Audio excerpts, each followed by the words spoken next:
35 points up for Nifty spot, 43 points up for Nifty spot. So we are in for a good gap up start. It is 4900 plus for the Nifty. Good to see that. 4910 for the Nifty. For the Sensex, it's a gap up, and it's a gap up start of about 150 points.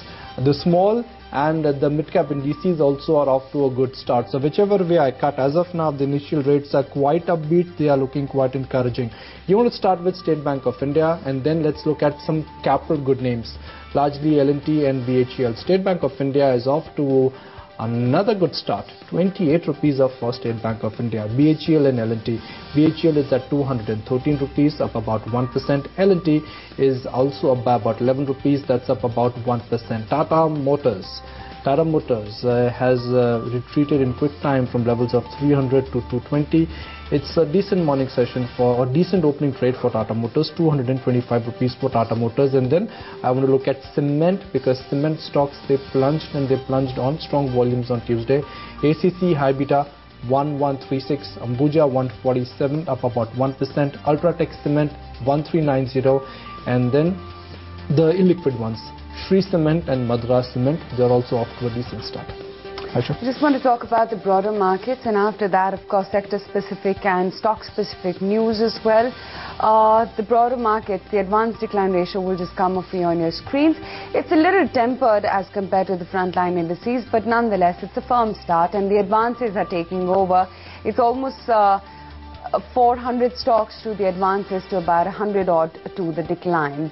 Early signs yet, but yes, they're holding up in the green. First, of course, it's the entire telecom pack which is in focus. There has been no decision yet on the reserve price, and Idea, Reliance Communications as well as Bharti have all started well in the green, although the first tick on Idea was a down one, but now it's pulled up and scaled up into the green.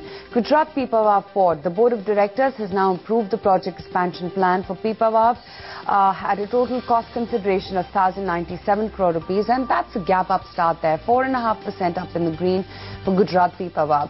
Suzlon Energy as well, they've announced a new turbine with up to 29% more output. So Suzlon as well as a stock in focus started off in the green. Lanco Infratech, wherein Morgan Stanley Infrastructure Partners, which is a $4 billion global infrastructure fund, is now in early discussions with Lanco to buy its 401 kilometer of highway projects in various stages of constructions which are up for sale. So Lanco, again, it's a good start there, 1270 in trade.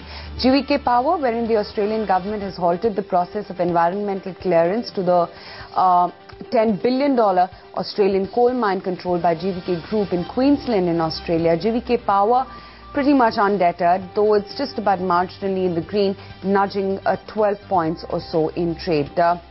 We've also got Z Entertainment, wherein the promoter company has pledged 12 lakh shares of Z Entertainment as on May 25th. Fortis Healthcare as well, wherein the promoters have reoped a pledge of 2.96 crore Fortis Healthcare shares on May 28th. So Fortis as well as a stock in focus, holding up by about 1% or so. I just want to talk about the health of the broader market and liquid universe as well. Lanco, good start there. SR Oil, Nagarjun Construction, HTIL, IVRCL Infrastructure, IRB Infrastructure. So the entire infrastructure space is the one which is holding up well. United Spirits, HCC, Stellar Technologies as well as On Mobile are all looking good. Weakness coming in for Escomars, Tata Communications, HPCL, GSPL, Dabur as well as Opto Circuits and Cipla.